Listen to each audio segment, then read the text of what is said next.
7 o'clock, we'll have the crew of Eclipse in here. It is 5:28. We'll be going to Antithesis right after this message.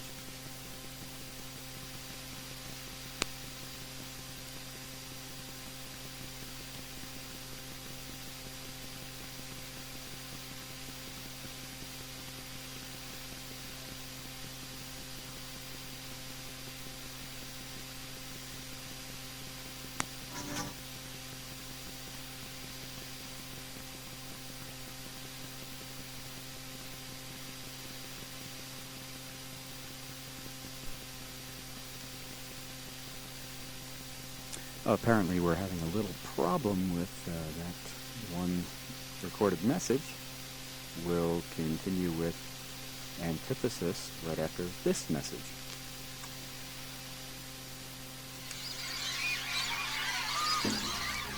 Science fills the air every Tuesday morning with electromagnetic waves transmitted through space in the form of How on Earth, the KGNU Science Show. News, features, interviews, commentaries, and infinitely more. You'll hear what's happening in Boulder and around the world. Out of the lab and into your radio.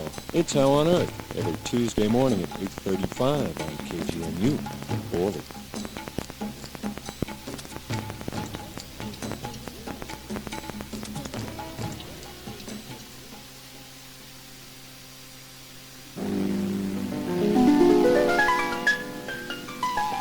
Good afternoon and welcome to Antithesis. Antithesis is a weekly radio soiree of stimulating commentary and entertaining conversation discussing issues of importance in our daily lives. Antithesis airs Sunday afternoon at 5:30. I'm Richard Curtis. I'm Leo Griep-Ruiz. The opinions expressed on Antithesis are the opinions of the person speaking them, and do not necessarily represent the views of the board, staff, or management of KGNU or of us here at Antithesis. because I might not agree with him. And I might not agree with him.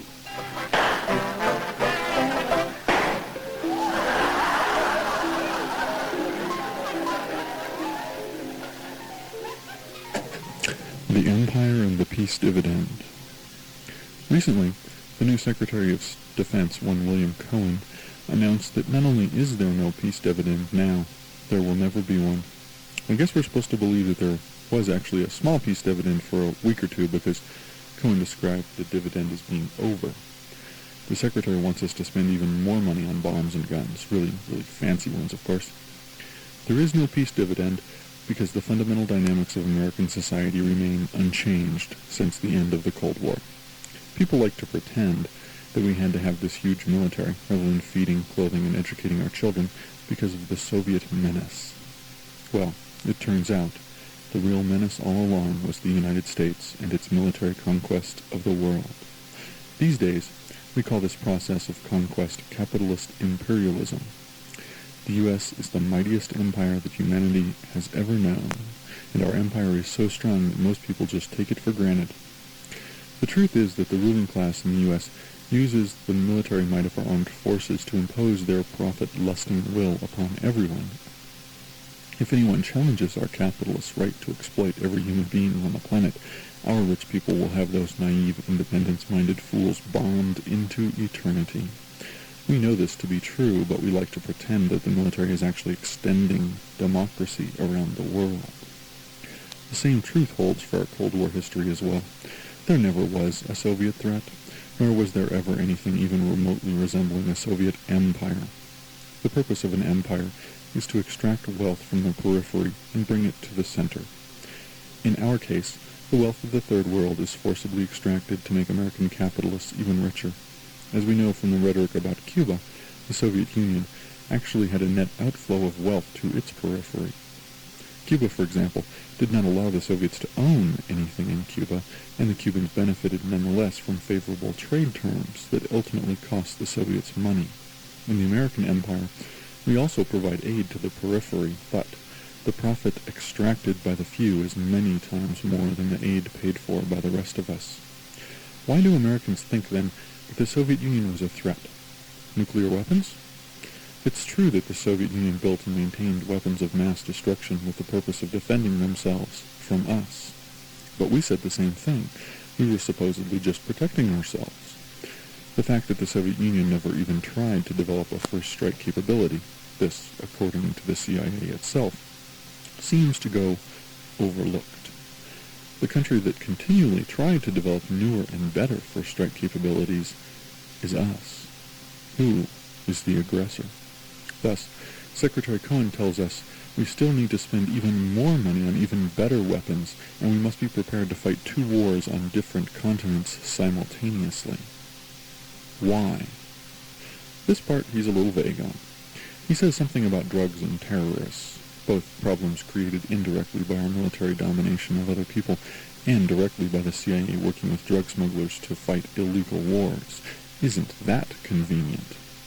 The Secretary says the world is unstable, but does not say that this is because of the U.S. government installing and maintaining dictators. U.S. corporations exploiting the wealth and resources of most of the Third World, not to mention the coordinated efforts of the CIA and Third World warlords smuggling cocaine and heroin. So, of course, we have to spend hundreds of millions of dollars on very, very profitable weapons systems, which may or may not actually work. All of this to protect us from an enemy of our own creation. Although, to be fair, the Secretary also wants to continue the active suppression of the human and democratic rights of people all over the world. The lack of even a pretend threat from the Soviet Union or any other military power has not even made him blush. He just asks for more money. Worse yet, the one benefit that the military provided, incidentally, to ordinary people was a kind of military Keynesianism, which means using military spending to regulate the economy and employ people. These days, the Secretary of Defense wants to close military bases all over our country. He still needs the ones in Asia and Europe. So, not only is there no peace dividend, but the bloated military that remains will be one which provides significantly fewer jobs than before, and will cost even more money. Defense Secretary Cohen is either a complete idiot, or he thinks the rest of us are. Well, of course he thinks the rest of us are idiots. Come on, that's the whole role of somebody in government. That's what you want to talk about, the fact that somebody at the top of government thinks we're idiots? Of course they think we're idiots. I mean, if voting really worked, that'd be illegal, right? Welcome to Antithesis. Yeah, come on. And we have guests with us again. Yes, we do. Aren't you glad, all of you out there? All of you out there who are busily tapping into our email at ocotl@aol.com. That's ocotl@aol.com. And who are our guests? Patricia Ramierez de Runningbear. No, it's Patricia Runningbear de Ramierez. There you go. Eulalia Theodore. And Patricia is here from the Denver Inner City Parish. I'm having a hard time with words today. Well, of course. I mean, you're having a hard time with the words. Does Cohen think we're idiots? Come on, of course he does. Well, yes, I know. I find that disturbing. Do you think we're idiots? Well, I'm proudly a clown. I don't deny that. Come on.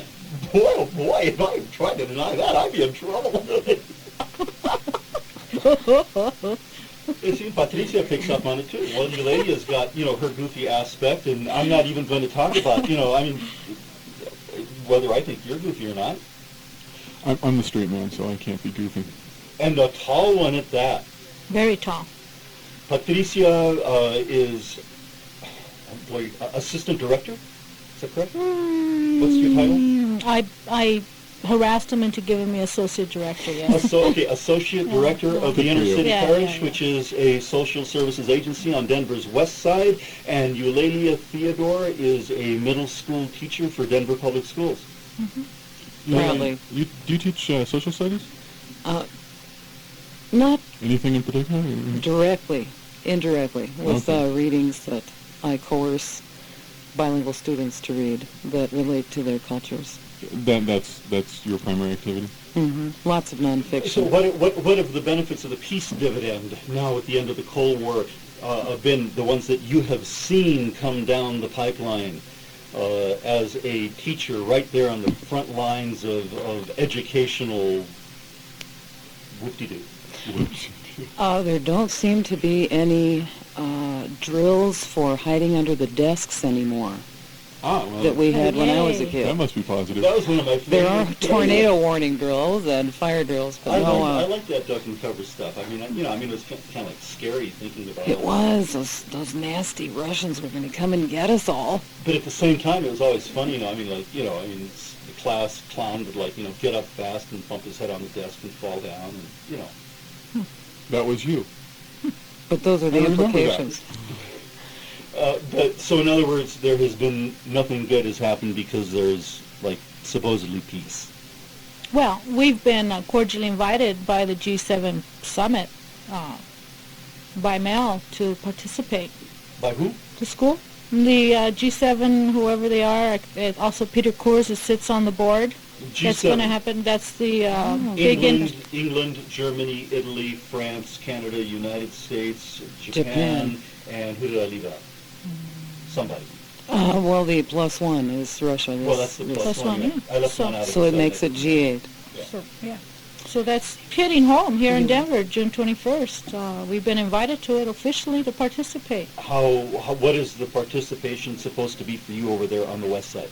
Oh, anything we want to speak to. I mean, it has a very open forum, and they invited people to be part of that collaboration, bring in community issues, and so on. Of course, somehow we've misplaced that correspondence. So, in other words, are you telling me that Good, conveniently the so. Prime Minister of We can't find England, Canada's the one I left out. The Prime Minister of Canada and those other countries, and President Clinton and like that, they're all going to sit there and listen to you guys talk about what's up on the west side? Well, of course not. I think yesterday's post mentioned that it's going to be all closed doors anyway. So therefore, the People's Summit was organized to bring out some real issues that I don't think it's going to include the profit making that they're going to be speaking about. Oh, so now, okay, we're talking about two different things now. So one thing is the G7 plus one, a closed-door event, which you've been invited to speak at the closed door. Well, that's real interesting. Closed door and You're closed right. street. Well, this is a commentary by the Post that it is going to be the more international politics. Are closed doors, and then they're going to have the hoopla of public relations, open doors, which really is not a decision-making process or anything of that sort. It's more of we're here, smile us, and goodbye. Typical safety valve kind of thing where you get to get up and talk for 2 or 3 minutes at a public meeting and then Sure, they ignore you and do what they want anyway. Sure. Denver's there to be nice, What about the People's Summit? What's that about? Oh, People's Summit's going to be wonderful. They've lots of good organized people here in town. Boulder, it's going to include many workshops that just brings in just a great opportunity to bring different perspectives of what the G7 folks are going to decide on our lives on an international basis, and we're going to bring it on down. Hopefully, get some good media coverage. And then it's also open door. That As opposed to definitely closed is door, and isn't it at Auraria campus? Auraria campus. There's going to be dinners. There's going to be even dinners in the streets. Hopefully, even a real good, what do they call that? Informational leafleting. To represent the 83% of the world, which is people of color. That's right. Very good, sister. Yep. Which sort of gets at something that Richard brought up. Richard, something I hate? You hate it when I use our when I talk about the United States. Well, yeah, you can use it. I mean, this sort of delineates one of the differences between Richard and me. I stopped using our when I was in the Navy, and I realized, wait a minute, that government, like Yossarian said in Catch-22, my enemy is anybody who's trying to kill me.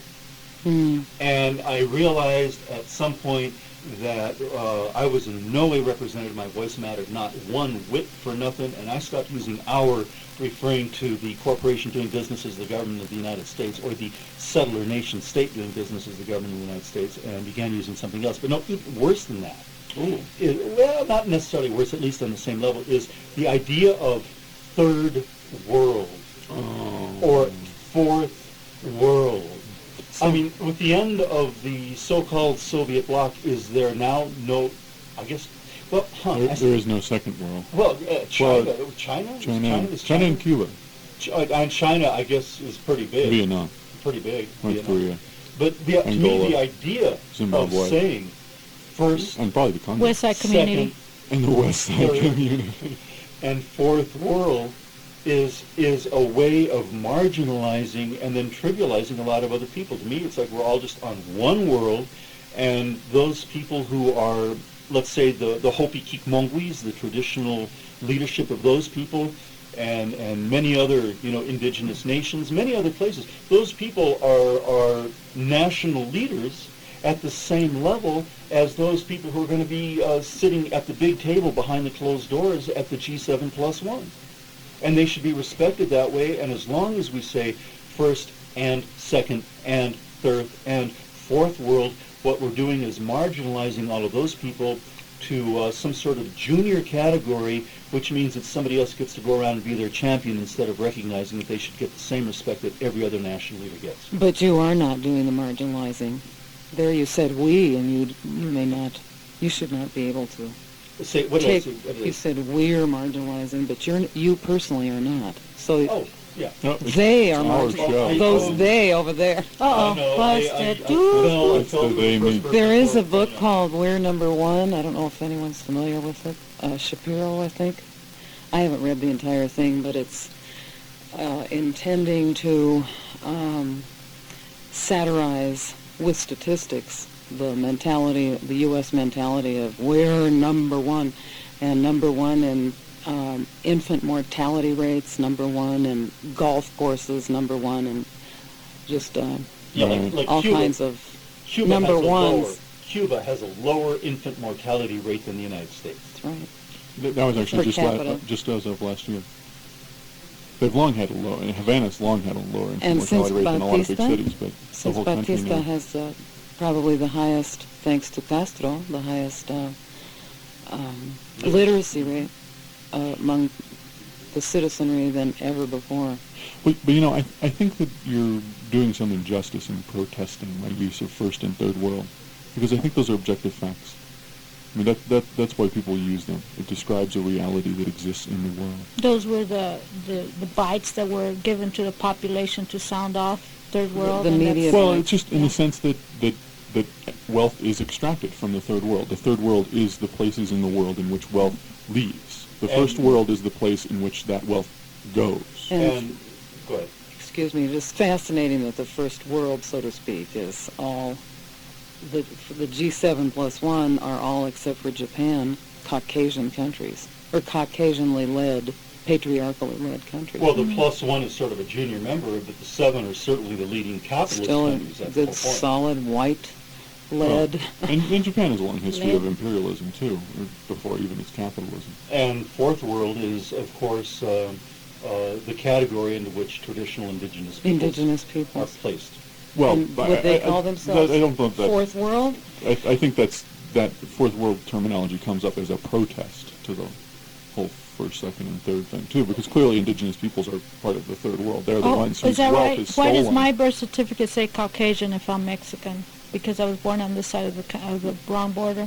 And those were the Really? days, too. I question Those even were the white days. population. I mean, if I'm Caucasian, my kids are known Caucasian, although they're Mexican ancestry. Yes, we're an ethnic group. How many are they really Caucasian? As far as races, the black, Well, no, the I think yellow, That the was red, the changed white. in the 80s, wasn't it? 70s or 80s? I tried to change it in 1992 when my son was born here in Denver, Colorado. They didn't allow it. Ah, It's a facade. sure. I got booked one time, doing some political activity, and they were processing me there at the police station, and they said, and race, and I said, put the human, Right. and they wouldn't do it. Or 500 meter. I said human, and they wouldn't do it. It was a black woman who was like filling out the paperwork, And I said, okay, how about Chicano? And she goes, no. No. I said, well, okay, well, actually, if we're going to get authentic, then we should say Salvadoreño. And she said, no. And I said, well, what can I be? What are my options? I think that I refuse to cop to the Hispanic label, which is perhaps That's a the Nixonian. subject of another show. Or we could get into it, I suppose, on this one. And they finally, Sure. they gave me Mexican. They let me have Mexican. No. Yeah, Thank goodness. Oh. That was an Oh, option. but that's just a police record. That don't count. Yeah, I know. What counts is a birth certificate. Yeah, I know. Okay. Yeah, no, my birth certificate says white. Yeah. Well, All come brown on, people on check it this out. side of the borders, all four borders. or what? Yeah. So, which raises a whole other interesting question about what is the actual population of indigenous people in this country. Aha. Because all they ever say are the ones that have the BIA approval, the ones that have tribal enrollment and are certified.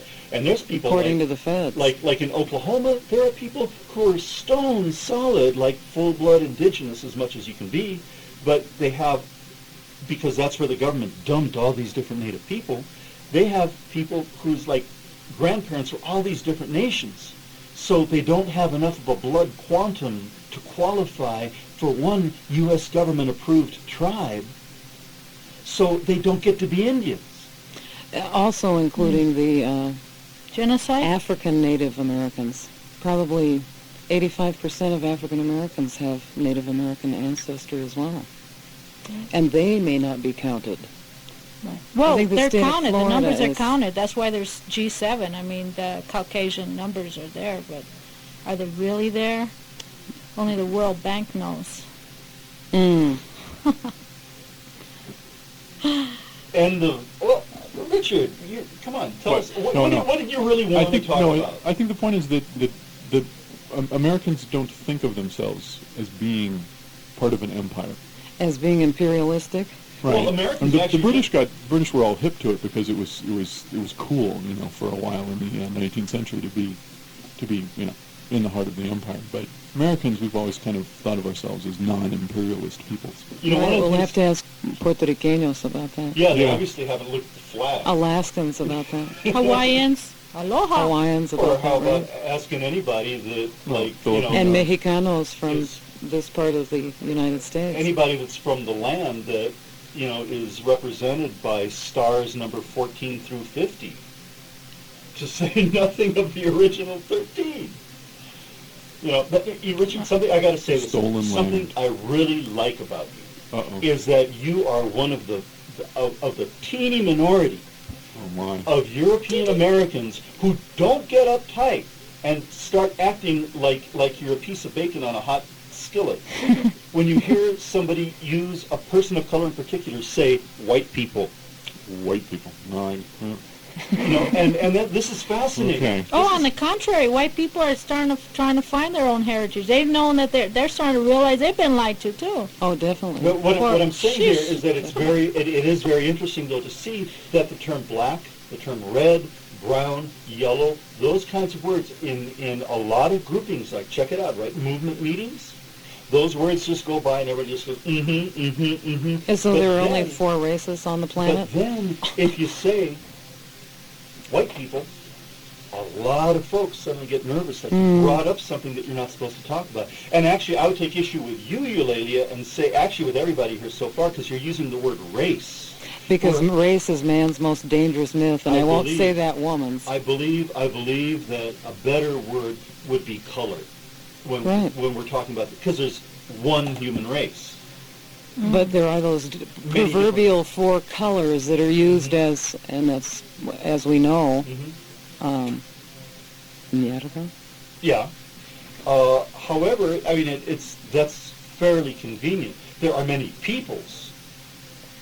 Peoples. And all different tones of peoples. I heard an elder at Big Mountain the first time I went out there about, 11, 12 years ago say, we are all children of the same parents, separated by continents, but not divided. Nice.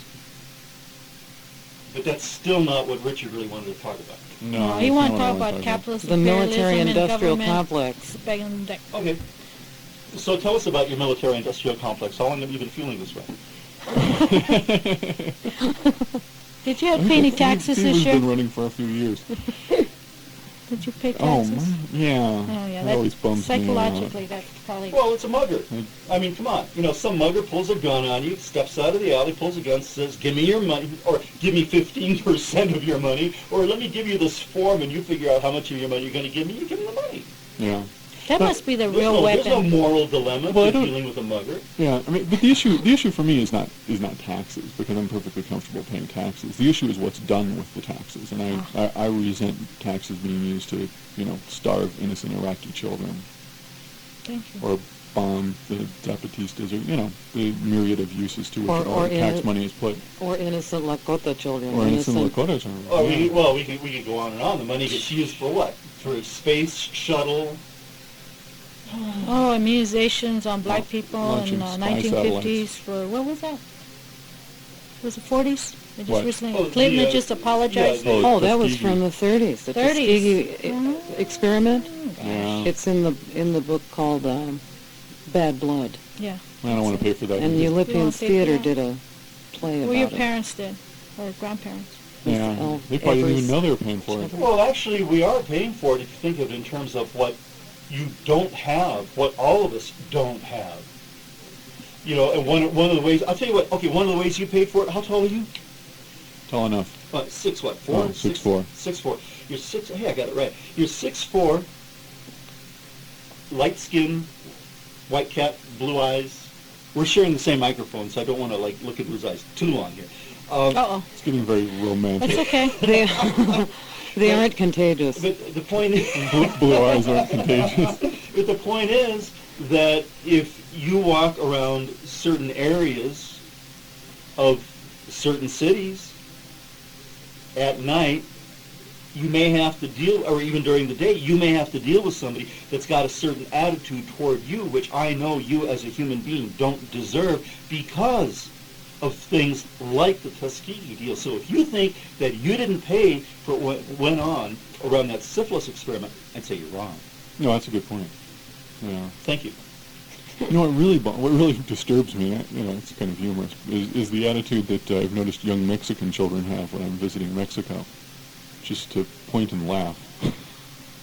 Point and laugh. Because you're a big güero. Oh, because you're that big. A big güero. Figure that out. I'm walking through a square, and there will be dozens of children just sort of snickering.